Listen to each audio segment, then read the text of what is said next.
ನಮಸ್ಕಾರ ಸ್ನೇಹಿತರೆ, ಐಟ್ರೇಷನ್ ಇನ್ ಪೈಥನ್ ಈ ಪೈಥನಿನ ಸೆಷನ್ 16ಗೆ ಸ್ವಾಗತ. ನಾವು ಹೋದ ಸೆಷನ್ನಲ್ಲಿ ನಾವು ಫಾರ್ ಲೂಪ್ ಅಂದರೆ ಏನು ಅಂತ ತಿಳ್ಕೊಂಡ್ವಿ, ಹಾಗೂ ನೆಸ್ಟೆಡ್ ಫಾರ್ ಲೂಪ್ ಅಂದರೆ ಏನು ಅಂತ ಕೂಡ ನಾವು ತಿಳ್ಕೊಂಡ್ವಿ. ಈ ಸೆಷನಲ್ಲಿ ಅದೇ ನೆಸ್ಟೆಡ್ ಫಾರ್ ಲೂಪ್ನ ಕಂಟಿನ್ಯೂ ಮಾಡಿ ಕೆಲವೊಂದು ಮುಖ್ಯವಾದ ಆಸ್ಪೆಕ್ಟ್ಸನ್ನು ನಾವು ನೋಡೋಣ ನೆಸ್ಟೆಡ್ ಫಾರ್ ಲೂಪಲ್ಲಿ. ಅದಕ್ಕಿಂತ ಮುಂಚೆ ಸೆಷನ್ ಆಬ್ಜೆಕ್ಟಿವ್ಸ್ನ ನಾನು ತೋರಿಸ್ಬಿಡ್ತೀನಿ. ಮೊದಲನೇ ಟಾಸ್ಕಾಗಿ ನಾವು ಏನು ಮಾಡೋಣ ಅಂದರೆ ಸೆಷನ್ 15ನಲ್ಲಿ ನಾನು ನಿಮಗೆ ಏನು ಟಾಸ್ಕ್ ಕೊಟ್ಟಿದ್ದೆ ಆ ಟಾಸ್ಕಿನ ಒಂದು ಸೊಲ್ಯೂಷನ್ನ ನೋಡೋಣ. ಮತ್ತು ಇವತ್ತು ಐಟ್ರೇಷನ್ಸ್ ಇನ್ ಪೈಥನ್ ಅನ್ನೋ ಫಾರ್ ಲೂಪ್ ಅನ್ನೋ ಚಾಪ್ಟರಲ್ಲಿ ಎಲ್ಸ್, ಬ್ರೇಕ್ ಆ್ಯಂಡ್ ಕಂಟಿನ್ಯೂ ಯಾವ ರೀತಿ ನಾವು ಫಾರ್ ಲೂಪಲ್ಲಿ ಯೂಸ್ ಮಾಡಬೇಕು ಅನ್ನೋದನ್ನು ಕೂಡ ಕಲಿಯೋಣ. ಸೊ ಮೊದಲನೇದಾಗಿ ಈ ಸೆಷನ್ 14 ಅಥವಾ ಟಾಸ್ಕ್ 14 ಅಲ್ಲಿ ಏನು ನಾನು ಕೊಟ್ಟಿದ್ದೆ ಆ ಟಾಸ್ಕ್ನ ನಾವು ಏನು ಅಂತ ನಾವು ಅದ್ರ ಬಗ್ಗೆ ವಿಶ್ಲೇಷಣೆ ಮಾಡೋಣ. ನಾನು ನಿಮಗೊಂದು ಮಲ್ಟಿಪ್ಲಿಕೇಶನ್ ಟೇಬಲ್ ಜನರೇಟ್ ಮಾಡೋದಕ್ಕೆ ನಾನು ನಿಮ್ಗೆ ಹೇಳಿದ್ದೆ, multiplication table of 10 numbers. So output ನೋಡಿ ನಾನು ತೋರಿಸ್ತಾ ಇದ್ದೀನಿ. ಇದು ಮಲ್ಟಿಪ್ಲಿಕೇಶನ್ ಟೇಬಲ್ ಆಫ್ 10 ನಂಬರ್ಸು. ನಿಮಗೆ ರೈಟ್ ಸೈಡಲ್ಲಿ ಔಟ್ಪುಟ್ ಕಾಣಿಸ್ತಾ ಇದೆ. 1 × 1 = 1 ಟಿಲ್ 1 × 10 = 10. ಅದೇ ಥರ 10 × 1 = 10 ಟಿಲ್ 10 × 10 = 100. ಇದು multiplication table for 10 numbers. So ಇದನ್ನು ನಾವು ಜನ್ರೇಟ್ ಮಾಡಬೇಕಾದ್ರೆ ನಾವು ನೆಸ್ಟೆಡ್ ಫಾರ್ ಲೂಪ್ನ ಉಪಯೋಗಿಸ್ಕೋಬೇಕಾಗತ್ತೆ. ಸೊ ಎರಡು ನೆಸ್ಟೆಡ್ ಫಾರ್ ಲೂಪ್ನ ನಾನು ಉಪಯೋಗಿಸ್ಕೊತಾ ಇದ್ದೀನಿ. ಮೊದಲನೇ ನೆಸ್ಟೆಡ್ ಫಾರ್ ಲೂಪಲ್ಲಿ ನಾನು ಐ ಇನ್ ರೇಂಜ್ 1, 11 ಅಂತ ತೊಗೊಂಡಿದ್ದೀನಿ. ಅದರ ಒಳಗಡೆನೇ ನಾನು ಇನ್ನೊಂದು ನೆಸ್ಟೆಡ್ ಫಾರ್ ಲೂಪ್ ಹಾಕಿದ್ದೀನಿ. ಅದರಲ್ಲಿ ಜೆ ಇನ್ ರೇಂಜ್ 1, 11 ಅಂತ ತೊಗೊಳ್ತಾ ಇದ್ದೀನಿ. ಈಗ 1, 11 ಯಾಕೆ ತೊಗೊಂಡಿದ್ದೀನಿ ಅಂತ ನಿಮಗೆ ಗೊತ್ತಿರಬೇಕು. 1, 11 ಯಾಕೆ ತೊಗೊಂಡಿದ್ದೀನಿ ಅಂದರೆ ಇವಾಗ ನಾನು 0 to 10 ಅಂತ ನಾನು ಹೇಳಿದಾಗ ಅದು 11 ನಂಬರ್ಸ್ನ ಜನ್ರೇಟ್ ಮಾಡುತ್ತೆ. ಸೊ ನನಗೆ 10 ನಂಬರ್ಸ್ ಬೇಕಲ್ವಾ, 1 ಇಂದ 10 ಬೇಕು ನನಗೆ. ಆದ್ದರಿಂದ ನಾನು 1, 11 ಅಂತ ತೊಗೊಂಡಿದ್ದೀನಿ. ಮತ್ತು ಮೊದಲನೇ ನಂಬರ್ ಶುರುವಾಗ್ತಿರೋದು 1 ಇಂದ. ಸೊ ಇವಾಗ ಈ ಔಟ್ಪುಟ್ ನೋಡಿದಾಗ ನಿಮಗೆ ಎರಡು ಇಂಪಾರ್ಟೆಂಟ್ ಪಾಯಿಂಟ್ಸ್ ನಿಮಗೆ ಗೊತ್ತಿರಬೇಕು. ಇವಾಗ ನೋಡಿ, 1 ಟೇಬಲ್ ನಾನು ತೊಗೊಂಡಾಗ 1 ಕಾನ್ಸ್ಟೆಂಟ್ ಇದೆ. 1 2 3 4 5 6 7 8 9 10 ವೇರಿ ಆಗ್ತಾ ಇದೆ.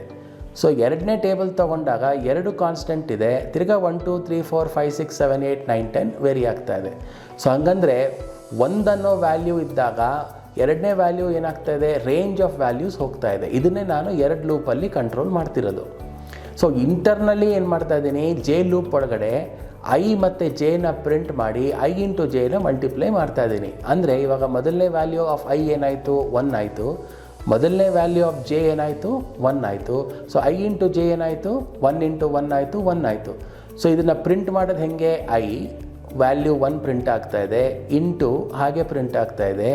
ಜೆ ವ್ಯಾಲ್ಯೂ ಏನಾಯಿತು, 1 = ಹಾಗೆ ಪ್ರಿಂಟ್ ಆಗ್ತಾ ಇದೆ. ಐ ಇಂಟು ಜೆ ಏನಾಯಿತು, 1 ಪ್ರಿಂಟ್ ಆಯಿತು. ಈಗ innermost for loop execute ಆಗುತ್ತೆ. Innermost for loop execute ಆಗೋದು ಅಂದರೆ ಏನು, ಐ ವ್ಯಾಲ್ಯೂ ಏನಾಯಿತು, ಜೆ ವ್ಯಾಲ್ಯೂ ಏನಾಯಿತು, 2 ಆಯಿತು. ಐ ವ್ಯಾಲ್ಯೂ 1 ಉಳಿತು. ಸೊ ಐ ವ್ಯಾಲ್ಯೂ 1 ಇದೆ. ಇವಾಗ ಜೆ ವ್ಯಾಲ್ಯೂ 2 ಆಯಿತು. ಐ ಇಂಟು ಜೆ ಅಂದರೆ ಏನು, 1 × 2 = 2. ಇವಾಗ ಮತ್ತೆ ಜೆ ಲೂಪು ಇಂಕ್ರಿಮೆಂಟ್ ಆಗ್ತಾ ಇದೆ. ಸೊ ಜೆ ವ್ಯಾಲ್ಯೂ ಏನಾಯಿತು, 3 ಆಯಿತು. ಐ ವ್ಯಾಲ್ಯೂ 1 ಆಯಿತು. ಸೊ 1 × 3 = 3. ಈ ಥರ ಜೆ ಲೂಪು 10 ಟೈಮ್ಸ್ ಎಕ್ಸಿಕ್ಯೂಟ್ ಆದಾಗ ಜೆ ಲೂಪ್ ಬ್ರೇಕ್ ಆಗುತ್ತೆ.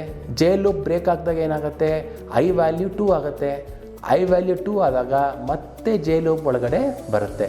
ತಿರ್ಗಾ ಜೆ ಲೂಪ್ ಎಲ್ಲಿಂದ ಎಲ್ಲಿವರೆಗೂ ಹೋಗುತ್ತೆ, 1 to 10 ಹೋಗುತ್ತೆ.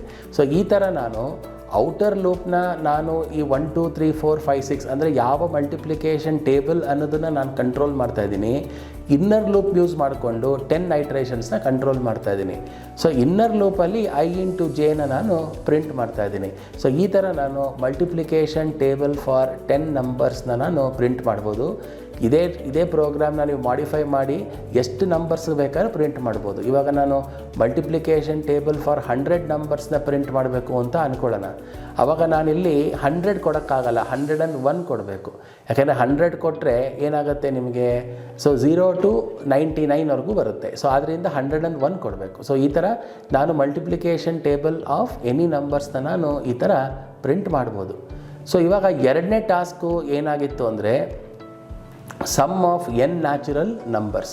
ಅಂದರೆ ಇವಾಗ ನೋಡಿ ಒಂದು ಎಕ್ಸಾಂಪಲ್ ಕೊಟ್ಟಿದ್ದೀನಿ. ಇವಾಗ ಔಟ್ಪುಟ್ ನೋಡಿದ್ರೆ ನಿಮ್ಗೆ ಅರ್ಥ ಆಗುತ್ತೆ, ಎಂಟರ್ ದಿ ರೇಂಜ್ ಅಂತ ಇಲ್ಲಿ ನಿಮಗೆ ಔಟ್ಪುಟ್ ಬರ್ತಾ ಇದೆ. ಸೊ ನಾನು 5 ಅಂತ ಕೊಟ್ಟಾಗ ಸಮ್ ಈಸ್ 15 ಅಂತ ಬರ್ತಾ ಇದೆ. ಈ some 15 ಹೆಂಗಾಯಿತು?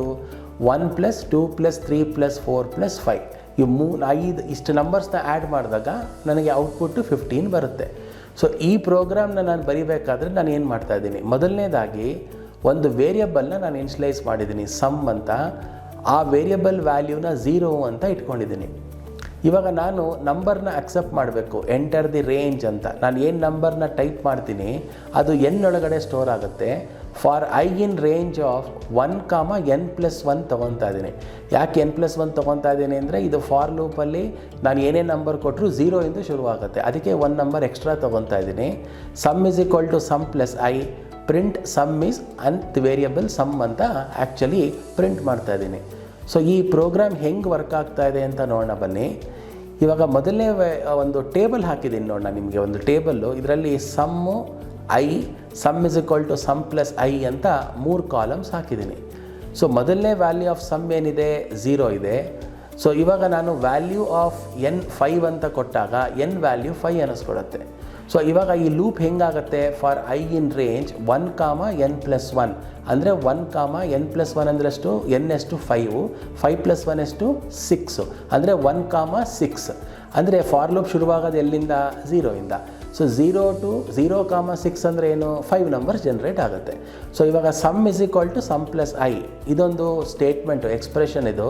Some is equal to sum plus I ಅಂದ್ರೇನು, ಸಮ್ ವ್ಯಾಲ್ಯೂ ಎಷ್ಟಿದೆ 0, ಐ ವ್ಯಾಲ್ಯೂ ಎಷ್ಟು 1. ಸೊ 0 + 1 ಎಷ್ಟು 1.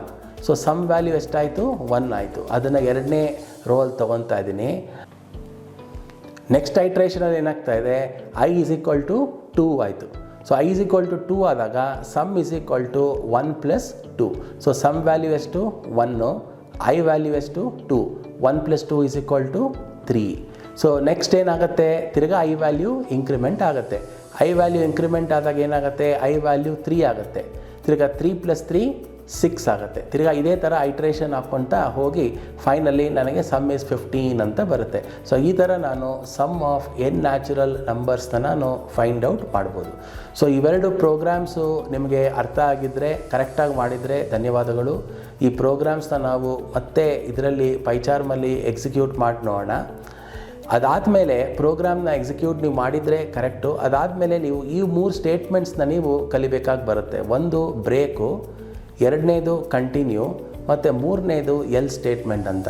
ಈ ಬ್ರೇಕ್, ಕಂಟಿನ್ಯೂ ಆ್ಯಂಡ್ ಎಲ್ಸ್ ಈ 3 ಸ್ಟೇಟ್ಮೆಂಟನ್ನು ನಾವು ಫಾರ್ ಲೂಪಲ್ಲಿ ತುಂಬಾ ಉಪಯೋಗಿಸ್ತೀವಿ. ಮೊದಲನೇದಾಗಿ ಬ್ರೇಕ್ ಸ್ಟೇಟ್ಮೆಂಟ್ ಅಂದರೆ ಏನು ಅಂತ ನೋಡೋಣ. ಸೊ ಬ್ರೇಕ್ ಅಂದರೆ ಏನು, ತಡೆ ಹಾಕೋದು. ಇವಾಗ ನೋಡಿ, ಅದಕ್ಕೆ ನಾನು ಎಕ್ಸಾಂಪಲ್ ಕೂಡ ಕೊಟ್ಟಿದ್ದೀನಿ ಇಲ್ಲಿ. ಎಕ್ಸಾಂಪಲ್ ಕೊಡೋದಕ್ಕಿಂತ ಮುಂಚೆ ಅದರ ಡೆಫಿನೇಷನ್ ನೋಡ್ಬಿಡೋಣ ಬನ್ನಿ. It terminates the current loop statement after the loop will be executed. So ಇದ್ರ ಅರ್ಥ ಏನು ಅಂತ ನೋಡೋಣ. ಇವಾಗ ಫಾರ್ ಐ ಇನ್ ಪೈಥನ್ ಅಂತ ಕೊಟ್ಟಿದ್ದೀನಿ ನೋಡಿ. ಪೈಥನ್ ಅನ್ನೋದು ಒಂದು ಸೀಕ್ವೆನ್ಸ್ ಅನ್ನಿಸ್ಕೊಳುತ್ತೆ. ಈಗಾಗಲೇ ನೀವು ಸೀಕ್ವೆನ್ಸ್ ಅಂದರೆ ಏನು ಅಂತ ಅರ್ಥ ಮಾಡ್ಕೊಂಡಿದ್ದೀರಾ.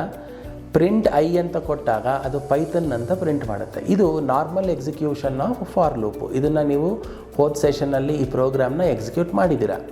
ಇವಾಗ ಇದೇ ಪ್ರೋಗ್ರಾಮ್ನ ಸ್ವಲ್ಪ ನಾನು ಮಾಡಿಫೈ ಮಾಡ್ತೀನಿ. ಏನು ಮಾಡ್ತಾಯಿದ್ದೀನಿ ಅಂದರೆ, ಈ ಫಾರ್ ಲೂಪ್ ಒಳಗಡೆ ಒಂದು ಇಫ್ ಕಂಡೀಷನ್ ಹಾಕಿದ್ದೀನಿ. For I in Python if I is equal to O break ಅಂತ ಹಾಕಿದ್ದೀನಿ. ಅಂದರೆ ಈ ಸೀಕ್ವೆನ್ಸಲ್ಲಿ ಏನಾಗ್ತಾ ಇದೆ, ಫಾರ್ ಐ ಇನ್ ಪೈಥನ್ ಅಂತ ಕೊಟ್ಟಾಗ ಮೊದಲನೇ ವ್ಯಾಲ್ಯೂ ಆಫ್ ಐ ಏನೋ ಪಿ. ಸೊ ಪಿ ಅನ್ನೋ ವ್ಯಾಲ್ಯೂ ಐ ಒಳಗಡೆ ಸ್ಟೋರ್ ಆಗುತ್ತೆ. ಇವಾಗ ಕಂಡೀಷನ್ನ ಚೆಕ್ ಮಾಡ್ತಾ ಇದ್ದೀನಿ. ಇಫ್ ಐ ಈಕ್ವಲ್ಸ್ ಟು ಓ ಅಂತ. ಇವಾಗ ಐ ಈಕ್ವಲ್ಸ್ ಟು ಓನ ಅಲ್ಲ, ಪಿ. ಸೊ ಅದರಿಂದ ಈ ಲೂಪು ಬ್ರೇಕ್ ಆಗಲ್ಲ. ಪ್ರಿಂಟ್ ಐ ಅಂದರೆ ಪಿ ಪ್ರಿಂಟ್ ಆಗುತ್ತೆ. ನೆಕ್ಸ್ಟ್ ಐಟ್ರೇಷನಲ್ಲಿ ಓ ಪ್ರಿಂಟ್ ಆಗುತ್ತೆ. ನೆಕ್ಸ್ಟ್ ಐಟ್ರೇಷನಲ್ಲಿ ಟಿ ಪ್ರಿಂಟ್ ಆಗುತ್ತೆ. ನೆಕ್ಸ್ಟ್ ಐಟ್ರೇಷನಲ್ಲಿ ಹೆಚ್ ಪ್ರಿಂಟ್ ಆಗುತ್ತೆ. ಆದರೆ ಐ ಇಸ್ ಈಕ್ವಲ್ ಟು ಓ ಅಂತ ಬಂದಾಗ ನೆಕ್ಸ್ಟ್ ಐಟ್ರೇಷನಲ್ಲಿ ಈ ಕಂಡೀಷನ್ ಟ್ರೂ ಆಗುತ್ತೆ, ಬ್ರೇಕ್ ಆಗುತ್ತೆ. ಬ್ರೇಕ್ ಆದಾಗ ಏನಾಗುತ್ತೆ, ಈ ಪರ್ಟಿಕ್ಯುಲರ್ ಲೂಪು ಟರ್ಮಿನೇಟ್ ಆಗುತ್ತೆ. ಟರ್ಮಿನೇಟ್ ಆದಾಗ ಏನಾಗಿರುತ್ತೆ, ಅದು ಪಿ ವೈ ಟಿ ಹೆಚ್ ಮಾತ್ರ ಪ್ರಿಂಟ್ ಆಗಿರುತ್ತೆ. ಸೊ ಇದನ್ನು ನಾವು ಬ್ರೇಕ್ ಸ್ಟೇಟ್ಮೆಂಟ್ ಅಂತ ಕರಿತೀವಿ. ಸೊ ಬ್ರೇಕ್ ಸ್ಟೇಟ್ಮೆಂಟ್ನ ನಾವು ಎಲ್ಲಿ ಯೂಸ್ ಮಾಡ್ತೀವಿ, ಫಾರ್ ಲೂಪ್ನ ಅಬ್ನಾರ್ಮಲ್ ಆಗಿ ನಾವು ಟರ್ಮಿನೇಟ್ ಮಾಡಬೇಕಾದ್ರೆ ಈ ಬ್ರೇಕ್ ಸ್ಟೇಟ್ಮೆಂಟನ್ನು ನಾವು ಯೂಸ್ ಮಾಡ್ತೀವಿ. ಸೊ ಬ್ರೇಕ್ ಅಂದರೆ ಏನು ಅಂತ ಗೊತ್ತಾಯ್ತಲ್ಲ ಇವಾಗ ನಿಮಗೆ. ಇವಾಗ ನೆಕ್ಸ್ಟು ಇನ್ನೊಂದು ಇಂಪಾರ್ಟೆಂಟ್ ಸ್ಟೇಟ್ಮೆಂಟ್ ಇದೆ ಫಾರ್ ಲೂಪಲ್ಲಿ, ಅದು ಕಂಟಿನ್ಯೂ ಸ್ಟೇಟ್ಮೆಂಟ್ ಅಂತ ಕರಿತೀವಿ. ಈ ಕಂಟಿನ್ಯೂ ಸ್ಟೇಟ್ಮೆಂಟ್ ಯಾಕೆ ಯೂಸ್ ಮಾಡ್ತೀವಿ ಅಂದರೆ rejects the current iteration and moves the control to the top of the loop. ಅಂದರೆ ಬ್ರೇಕು ಫಾರ್ ಲೂಪ್ನೇ ಬ್ರೇಕ್ ಮಾಡುತ್ತೆ. ಕಂಟಿನ್ಯೂ ಸ್ಟೇಟ್ಮೆಂಟ್ ಏನು ಮಾಡುತ್ತೆ, ಆ ಐಟ್ರೇಷನ್ನ ಸ್ಕಿಪ್ ಮಾಡಿ ಮುಂದಿನ ಐಟ್ರೇಷನ್ಗೆ ಹೋಗುತ್ತೆ. ಸೊ ಒಂದು ಎಕ್ಸಾಂಪಲ್ ತೊಗೊಂಡ್ರೆ ನಿಮಗೆ ಕ್ಲಿಯರಾಗಿ ಅರ್ಥ ಆಗುತ್ತೆ. ಏನು ಡಿಫ್ರೆನ್ಸ್ ಇಲ್ಲ ಪ್ರೋಗ್ರಾಮಲ್ಲಿ, ಬ್ರೇಕ್ ಬದಲು ಕಂಟಿನ್ಯೂ ಹಾಕಿದ್ದೀನಿ ಅಷ್ಟೇ. ಇವಾಗ ನೋಡಿ, ಫಾರ್ ಐ ಇನ್ ಪೈಥನ್ ಅಂತ ಕೊಟ್ಟಿದ್ದೀನಿ, PYTH ವರೆಗೂ ಬರುತ್ತೆ. ಈಗ ಕಂಡೀಷನ್ ಓ ಆದಾಗ, ಅಂದರೆ ಐ ವ್ಯಾಲ್ಯೂ ಓ ಆದಾಗ, if I equals to 0 continue ಅಂತ ಕೊಟ್ಟಿದ್ದೀನಿ. ಕಂಟಿನ್ಯೂ ಅಂತ ಕೊಟ್ಟರೆ ಈ ಐಟ್ರೇಷನ್ನ ಸ್ಕಿಪ್ ಮಾಡುತ್ತೆ ಅಷ್ಟೇ. ಅಂದರೆ ಓ ಅನ್ನೋದನ್ನು ಪ್ರಿಂಟ್ ಮಾಡಲ್ಲ, ಅದು ನೆಕ್ಸ್ಟ್ ಐಟ್ರೇಷನ್ಗೆ ಹೋಗುತ್ತೆ. ನೆಕ್ಸ್ಟ್ ಐಟ್ರೇಷನ್ಗೆ ಹೋದಾಗ ಏನಾಗುತ್ತೆ, ಐ ವ್ಯಾಲ್ಯೂ ಎನ್ ಆಗುತ್ತೆ. ಸೊ ಎನ್ ಆದಾಗ ಎನ್ನನ್ನು ಪ್ರಿಂಟ್ ಮಾಡುತ್ತೆ. ಅಂದರೆ ಈ ಓ ಅನ್ನೋ ಒಂದು ಸೀಕ್ವೆನ್ಸಲ್ಲಿ ಕ್ಯಾರೆಕ್ಟರ್ ಏನಿದೆ, ಆ ಕ್ಯಾರೆಕ್ಟರ್ ಒಂದು ಮಾತ್ರ ಪ್ರಿಂಟ್ ಮಾಡಲ್ಲ, ಮಿಕ್ಕಿದ ಎಲ್ಲ ಕ್ಯಾರೆಕ್ಟರ್ಸ್ನು ಪ್ರಿಂಟ್ ಮಾಡುತ್ತೆ. ಇದು ಬ್ರೇಕ್ ಆ್ಯಂಡ್ ಕಂಟಿನ್ಯೂ ಸ್ಟೇಟ್ಮೆಂಟ್ ಅಂತ ನಾವು ಕರಿತೀವಿ. ಎಲ್ ಸ್ಟೇಟ್ಮೆಂಟ್ ಕೂಡ ಇದೆ. ಆ ಎಲ್ ಸ್ಟೇಟ್ಮೆಂಟ್ನ ಡೈರೆಕ್ಟಲ್ಲಿ ನಾವು ಪೈಚಾರ್ಮಲ್ಲಿ ಎಕ್ಸಿಕ್ಯೂಟ್ ಮಾಡೋಣ ಬನ್ನಿ. ಮೊದಲು ಇವಾಗ ಪೈಚಾರ್ಮ್ಗೆ ಹೋಗ್ಬಿಟ್ಟು ಈ 2-3 ಪ್ರೋಗ್ರಾಮ್ಸ್ನ ನೋಡಿ ಮತ್ತೆ ಎಲ್ ಸ್ಟೇಟ್ಮೆಂಟ್ ಹೇಗೆ ಮಾಡೋದು ಅಂತ ನೋಡೋಣ. ಈಗ ಪೈಚಾರ್ಮ್ಗೆ ನಾವು ಡೈರೆಕ್ಟಾಗಿ ಹೋಗೋಣ. ನೋಡಿ, ಮೊದಲನೇ ಟಾಸ್ಕು ಇದು ಮಲ್ಟಿಪ್ಲಿಕೇಶನ್ ಟೇಬಲ್ಲು. ಈ ಪ್ರೋಗ್ರಾಮ್ನ ನಾನು ರನ್ ಮಾಡ್ತೀನಿ. ನೋಡಿ, ಮಲ್ಟಿಪ್ಲಿಕೇಶನ್ ಟೇಬಲ್ ಇಲ್ಲಿ ನಿಮಗೆ ಜನ್ರೇಟ್ ಆಗ್ತಾ ಇದೆ. ನೀವು ಅಪ್ ಆ್ಯಂಡ್ ಡೌನ್ ಮಾಡಿಕೊಂಡು ಇದನ್ನು ನಿಮ್ಮ ಪೈಚಾರ್ಮಲ್ಲಿ ಕೂಡ ಚೆಕ್ ಮಾಡ್ಕೋಬೋದು. ಸೊ ಮಲ್ಟಿಪ್ಲಿಕೇಶನ್ ಟೇಬಲ್ ಜನ್ರೇಟ್ ಆಯಿತು.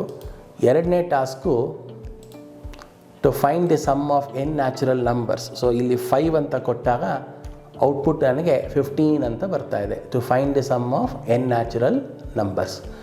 ಸೊ ಇವಾಗ ಫಾರ್ ಲೂಪಲ್ಲಿ ಬ್ರೇಕ್ ಹೆಂಗೆ ಹಾಕೋದು ಅಂತ ನೋಡೋಣ. ಇವಾಗ ನೋಡಿ, for I in Python if I is equal to 0 break ಅಂತ ಕೊಟ್ಟಿದ್ದೀನಿ. ಸೊ ಈ ಪ್ರೋಗ್ರಾಮ್ನ ನಾವು ರನ್ ಮಾಡೋಣ ಬನ್ನಿ.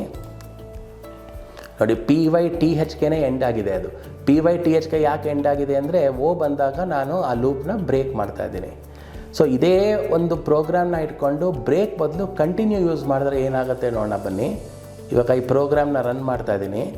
PYTH ಓ ಅನ್ನೋದು ಎಕ್ಸಿಕ್ಯೂಟ್ ಆಗಲಿಲ್ಲ, ಅಂದರೆ ಆ ಪರ್ಟಿಕ್ಯುಲರ್ ಕ್ಯಾರೆಕ್ಟರು ಎಕ್ಸಿಕ್ಯೂಟ್ ಆಗಲಿಲ್ಲ. ಯಾಕೆಂದರೆ ಪ್ರಿಂಟ್ ಆಗಲಿಲ್ಲ. ಯಾಕಾಗಲಿಲ್ಲ, ಕಂಟಿನ್ಯೂ ಮಾಡಿದೆ ನಾನು. ಅಂದರೆ ಓ ಅನ್ನೋ ಒಂದು ಐಟ್ರೇಷನ್ ಬಂದಾಗ, when the value of I is o, ಆ ಐಟ್ರೇಷನ್ನ ಸ್ಕಿಪ್ ಮಾಡಿ ನೆಕ್ಸ್ಟ್ ಐಟ್ರೇಷನ್ಗೆ ಹೋಯಿತು. ಸೊ ಇವಾಗ ಅರ್ಥ ಆಯ್ತಲ್ವ ಬ್ರೇಕ್ಗೂ ಕಂಟಿನ್ಯೂಗೂ ಏನು ಡಿಫ್ರೆನ್ಸು ಅಂತ. ಇವಾಗ ನೀವು ಫಾರ್ ಎಲ್ಸ್ ಲೂಪ್ ಎಲ್ಲಿ ಯೂಸ್ ಮಾಡ್ಬೋದು ಅಂತ ನೀವು ಇವಾಗ ತಿಳ್ಕೋಬೇಕು. ಇವಾಗ ನೋಡಿ, ಒಂದು ಪ್ರೋಗ್ರಾಮ್ ಕೊಟ್ಟಿದ್ದೀನಿ ನಾನು ನಿಮಗಿಲ್ಲಿ. ಈ ಪ್ರೋಗ್ರಾಮಲ್ಲಿ ಇವಾಗ ನಾನು ಒಂದು ಫಾರ್ ಲೂಪ್ ತೊಗೊಂಡಿದ್ದೀನಿ. For I in range of 5 print I ಅಂತ ಕೊಟ್ಟಿದ್ದೀನಿ. Else print loop terminated print end of the program ಅಂತ ಇವಾಗ ನಾನು ನಿಮಗೆ ಕೊಟ್ಟಿದ್ದೀನಿ ಇಲ್ಲಿ. ಇವಾಗ ಇದನ್ನು ನೀವು ಅರ್ಥ ಮಾಡ್ಕೋಬೇಕಾದ ಏನಿದೆ ಅಂದರೆ, ಈ ಫಾರಲ್ಲಿ ನಾನು ಎಲ್ಸ್ ಕೂಡ ಕೊಡ್ತಾ ಇದ್ದೀನಿ. ಇವಾಗ ವೈಲ್ ಲೂಪಲ್ಲೂ ನೀವು ಎಲ್ಸ್ ಕೊಡ್ಬೋದು, ಫಾರ್ ಲೂಪಲ್ಲೂ ಎಲ್ಸ್ ಕೊಡ್ಬೋದು, ಇಫ್ ಕಂಡೀಷನಲ್ಲೂ ನಾನು ಎಲ್ಸ್ ಕೊಡ್ಬೋದು. ಅಂದರೆ ಇವಾಗ for I in range of 5 ಅಂದರೆ ಏನರ್ಥ, 5 ನಂಬರ್ಸು. 5 ನಂಬರ್ಸು ಅಂದರೆ ಏನು, 0 1 2 3 4 ಇದು ನಿಮ್ಗೆ ಗೊತ್ತು. ಪ್ರಿಂಟ್ ಐ ಅಂತ ನಾವು ಕೊಡೋಣ. ಇವಾಗ ಈ ಪ್ರೋಗ್ರಾಮ್ನ ರನ್ ಮಾಡೋಣ. ಫಸ್ಟು ರನ್ ಮಾಡಿದಾಗ ನಿಮ್ಗೆ ಏನು ಔಟ್ಪುಟ್ ಬರ್ತಾ ಇದೆ, 0 1 2 3 4 ಅಂತ ಔಟ್ಪುಟ್ ಬರ್ತಾ ಇದೆ. ಲೂಪ್ ಟರ್ಮಿನೇಟೆಡ್ ಅಂತಲೂ ಔಟ್ಪುಟ್ ಬರ್ತಾ ಇದೆ. ಎಂಡ್ ಆಫ್ ದಿ ಪ್ರೋಗ್ರಾಮ್ ಅಂತಲೂ ಔಟ್ಪುಟ್ ಬರ್ತಾ ಇದೆ. ಸೊ ಹಾಗಂದರೆ ಈ ಲೂಪ್ ಟರ್ಮಿನೇಟೆಡ್ ಅನ್ನೋದು ಎಲ್ಲಿದೆ, ಎಲ್ಸ್ ಬ್ಲಾಕಲ್ಲಿದೆ. ಸೊ ಇದರಿಂದ ನಮಗೇನು ಅರ್ಥ ಆಗುತ್ತೆ ಅಂದರೆ, ಯಾವಾಗ ಈ ಫಾರ್ ಲೂಪ್ ಎಂಡ್ ಆಗುತ್ತೆ, ಎಲ್ಸ್ ಬ್ಲಾಕಿಗೆ ಬರುತ್ತೆ. ಎಲ್ಸ್ ಬ್ಲಾಕಲ್ಲಿ ಏನು ಕೊಟ್ಟಿದ್ದೀನಿ, ಲೂಪ್ ಟರ್ಮಿನೇಟೆಡ್ ಅಂತ ಕೊಟ್ಟಿದ್ದೀನಿ. ಕೊನೆಗೆ ಏನಾಗ್ತಾ ಇದೆ, ಲೂಪ್ ಟರ್ಮಿನೇಟ್ ಆದಮೇಲೆ ಎಂಡ್ ಆಫ್ ದಿ ಪ್ರೋಗ್ರಾಮಿಗೆ ಬರ್ತಾ ಇದೆ. ಎಂಡ್ ಆಫ್ ದಿ ಪ್ರೋಗ್ರಾಮ್ ಅಂದರೆ ಯಾವುದು, last statement of the program. ಅಲ್ಲೇನಿದೆ, ಪ್ರಿಂಟ್ ಸ್ಟೇಟ್ಮೆಂಟ್ ಇದೆ. ಪ್ರಿಂಟ್ ಸ್ಟೇಟ್ಮೆಂಟಲ್ಲಿ ಎಂಡ್ ಆಫ್ ದಿ ಪ್ರೋಗ್ರಾಮ್ ಅಂತ ಕೊಟ್ಟಿದ್ದೀನಿ. ಸೊ ಇದರಿಂದ ನಮಗೇನು ಅರ್ಥ ಆಗ್ತಾ ಇದೆ ಅಂದರೆ, ಎಲ್ ಸ್ಟೇಟ್ಮೆಂಟ್ ಅನ್ನೋದು ಫಾರ್ ಲೂಪ್ ಮುಗಿದ ಮೇಲೆ ಎಲ್ ಸ್ಟೇಟ್ಮೆಂಟ್ ವರ್ಕ್ ಆಗ್ತಾ ಇದೆ ಅನ್ನೋದು ಗೊತ್ತಾಯಿತು ನಿಮಗೆ. ಇವಾಗ ನಾನು ಇನ್ನೊಂದು ಸ್ಮಾಲ್ ಮಾಡಿಫಿಕೇಷನ್ನ ಈ ಪ್ರೋಗ್ರಾಮಲ್ಲಿ ಮಾಡ್ತೀನಿ. ಇವಾಗ ನಾವು ಫಾರ್ ಲೂಪ್ನ ಫೋರ್ಸಬಲಿನ ಎಂಡ್ ಮಾಡ್ಬೋದು ಅಂತ ಕೂಡ ನಿಮಗೆ ಗೊತ್ತು. ಫೋರ್ಸಬಲ್ ಎಂಡಿಂಗ್ ಅಂದರೆ ಏನೋ, ಬ್ರೇಕ್ ಸ್ಟೇಟ್ಮೆಂಟ್ ಹಾಕ್ಬೋದು ಅಂತ ನಿಮಗೆ ಗೊತ್ತು. ಸೊ ಇವಾಗ ನಾನು ಇಲ್ಲೇನು ಮಾಡ್ತೀನಿ, ಈ ಫಾರ್ ಐ ಇನ್ ರೇಂಜ್ 5 ಅಂತ ಕೊಟ್ಟಿದ್ದೀನಲ್ಲ, ಇವಾಗ ಇಲ್ಲೊಂದು ನಾನು ಒಂದು ಕಂಡೀಷನ್ ಹಾಕ್ತೀನಿ. ಏನು ಕಂಡೀಷನ್ ಹಾಕ್ತೀನಿ, for I equals to 3 for I equals to 3 break ಅಂತ ಹಾಕ್ತೀನಿ. For I equals to 3 break ಅಂತ ಹಾಕ್ತೀನಿ. ಸೊ ಇದರಿಂದ ಏನು ಅರ್ಥ ಆಯಿತು ನಿಮಗೆ, ಐ ವ್ಯಾಲ್ಯೂ 0 to 4 ಹೋಗುತ್ತೆ, ಆದರೆ ಐ ವ್ಯಾಲ್ಯೂ 3 ಆದಾಗ ಲೂಪನ್ನ ಟರ್ಮಿನೇಟ್ ಮಾಡಿ ಅಂತ ನಾನು ಹೇಳ್ತಾ ಇದ್ದೀನಿ ಫಾರ್ ಲೂಪ್ಗೆ. ಸೊ ಇವಾಗ ಈ ಪ್ರೋಗ್ರಾಮ್ನ ರನ್ ಮಾಡೋಣ ಬನ್ನಿ. ಸೊ ಈ ಪ್ರೋಗ್ರಾಮ್ನ ರನ್ ಮಾಡಿದಾಗ ನೋಡಿ 0 1 2 ಅಂತ ನಿಮಗೆ ಔಟ್ಪುಟ್ ಬರ್ತಾ ಇದೆ. ಸೊ 0 1 2 ಅಂತ ಔಟ್ಪುಟ್ ಬಂದಾಗ ಯಾಕೆ ಬರ್ತಾ ಇದೆ ಅಂದರೆ ಐ ವ್ಯಾಲ್ಯೂ 3 ಆದಾಗ ಲೂಪೇ ಟರ್ಮಿನೇಟ್ ಆಗ್ತಾ ಇದೆ. ಸೊ ಇವಾಗ ಲೂಪ್ ಟರ್ಮಿನೇಟ್ ಆಗ್ತಿದ್ದಾಗ ಎಲ್ಸಲ್ಲಿರೋವಂತಹ ಒಂದು ಬ್ಲಾಕು ಪ್ರಿಂಟ್ ಆಗ್ತಾ ಇಲ್ಲ. ಸೊ ಕೊನೆ ಸ್ಟೇಟ್ಮೆಂಟ್ ಏನಿದೆ ಅಂದರೆ ಫಾರ್ ಲೂಪ್ ಆದಮೇಲೆ ಕೊನೆ ಸ್ಟೇಟ್ಮೆಂಟ್ ಏನಿದೆ ಪ್ರಿಂಟ್ ಸ್ಟೇಟ್ಮೆಂಟ್ ಇದೆ, ಅದು ಮಾತ್ರ ನಿಮಗೆ ಪ್ರಿಂಟ್ ಆಗ್ತಾ ಇದೆ.